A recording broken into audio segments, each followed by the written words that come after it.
Hey, Nick. Thanks for taking the time for speaking with us tonight. My question is, what are you guys doing this week to prepare for Arkansas and just get better as an offensive line?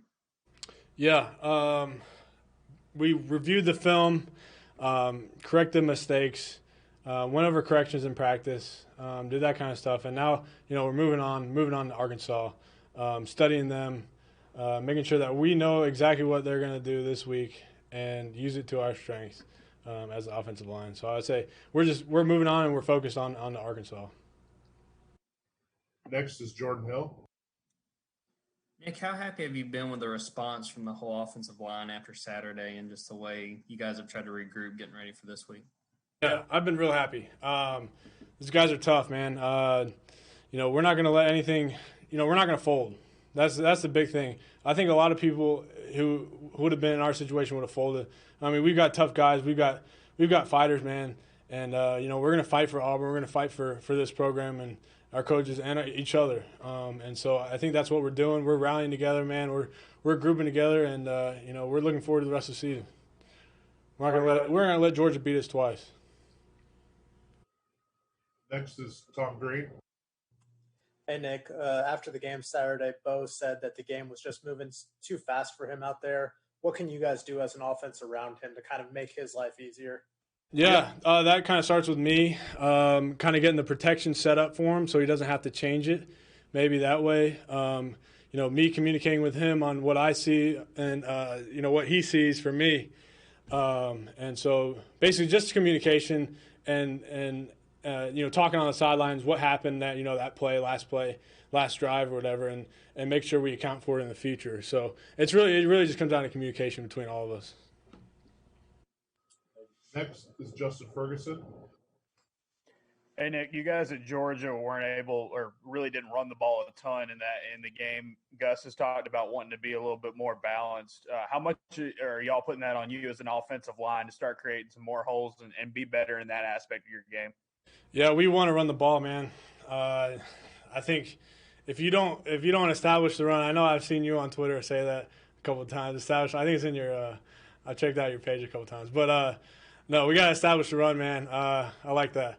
But no, seriously though, that's a big deal, a big part of football, establishing the run. And so, once we've got to do it though. We gotta it starts with us, and we just got to do it. We got to make those holes for those running backs and go from there. Next is Nathan King. Hey, Nick. Hey, thanks for talking with us tonight. You kind of just talked about it a little bit, but you've been part of some teams. You've been here a while that have had bad offensive performances and then have bounced back and been good on the offensive line and on offense through the rest of the season. What's been kind of your message as a leader this week to say, look, put it behind you, we're going to get better? Yeah, I mean, when I was on the team in, I think it was 2017 when we played Clemson, and we gave up, I can't remember, like 11 sacks or something like that. I was a true freshman at that time, just kind of on the sidelines, like looking around and seeing what's going on. And then just to see those guys kind of rally and come together, use it as a moment to come together. And, the rest of the season, as you guys know, I mean, it worked out good. Those guys were awesome. And Braden Smith, Austin Golson, all those guys, they came together and they did something great that year. And so that was just kind of my message to the guys and the coaches' message, like, hey, man, we can learn from this. The season's not over just because we lost one game to Georgia. And so there's still plenty to fight for. There's still, obviously, I mean, that's not even a question. There's still plenty to fight for. We can still accomplish all of our goals that we want to. So, but that's just been our message. Next is Jason Caldwell. Nick, how important is it to settle in on five guys, just to continuity, everything, communication? How big is that moving forward if you guys can settle in on five? Yeah, I know I said last time, like, I didn't mind it. It probably is a little easier just to settle with five guys, like you said, communication, just kind of knowing what that guy's going to do and that, in a certain situation. And so I think once we get that and we start rolling with five guys, I feel like that'll help a lot. You feel like you guys are closer to that this week, maybe after having a couple of games to watch? Yeah, I think so. Yes, sir. Next is Jordan Hill. Nick, so far this year, you guys have struggled on third down, keeping drives alive. What's sort of the emphasis you guys have put on, especially this week, on trying to extend drives and to keep things going? Yeah, we want to stay out of third and long situations.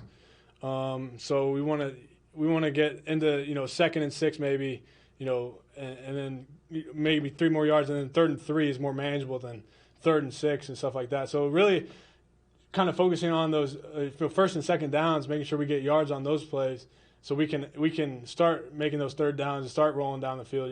Even with pace a little bit and stuff like that. So I think that'll help. But yeah. Next question is from Gianna Hahn. Hey Nick, how are you? Go. So Gus Malzahn has talked about how important the chemistry is, obviously, as we talked about the starting 5.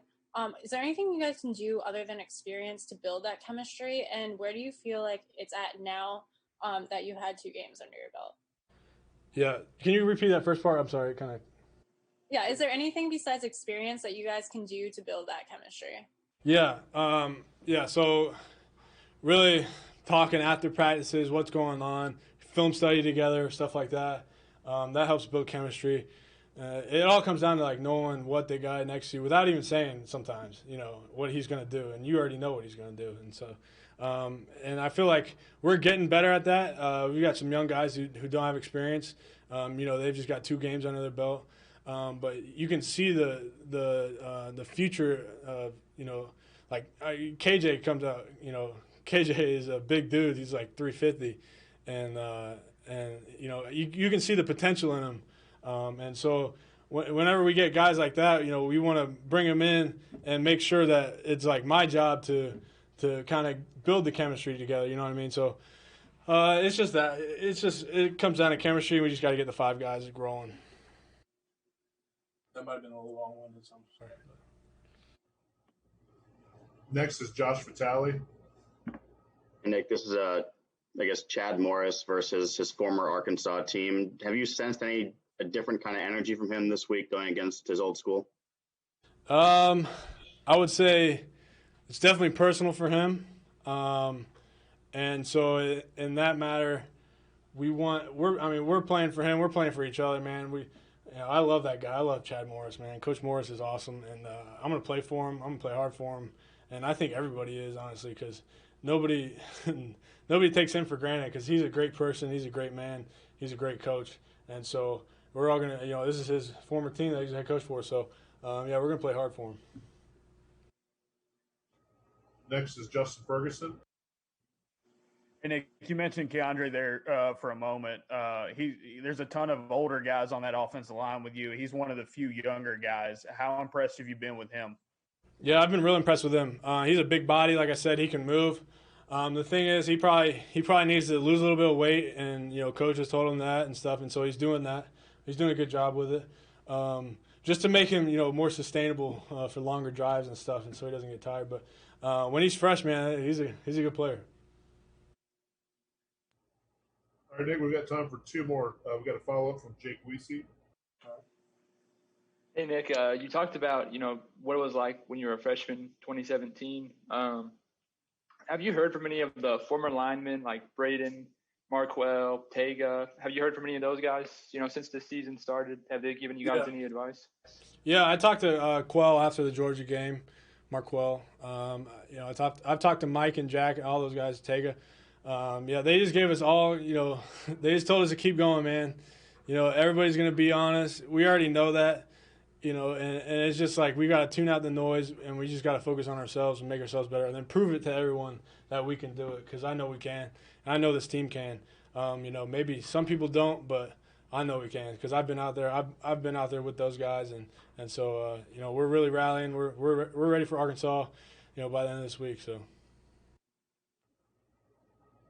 All right, last question is from Madison Allen. Hi, Nick. Looking forward, there could be some possibly inclement weather around kickoff. Is that affecting how the O-line is practicing or anything like that this week? Yeah, I would say the only thing that we are doing is a wet ball drill. So they're soaking the ball before, I snap it and stuff like that, just to kind of simulate the wet ball and run and pass plays. Other than that, though, when it's wet outside, you just got to keep your feet. That's really the main thing. Everybody's gonna be sliding around out there. I mean, there's definitely a chance of rain. I think it's definitely gonna rain. So we'll see how that goes. But yeah, we're preparing for it. All right, Nick. Thank you for your time tonight. We appreciate you. Thank you, guys. Appreciate it.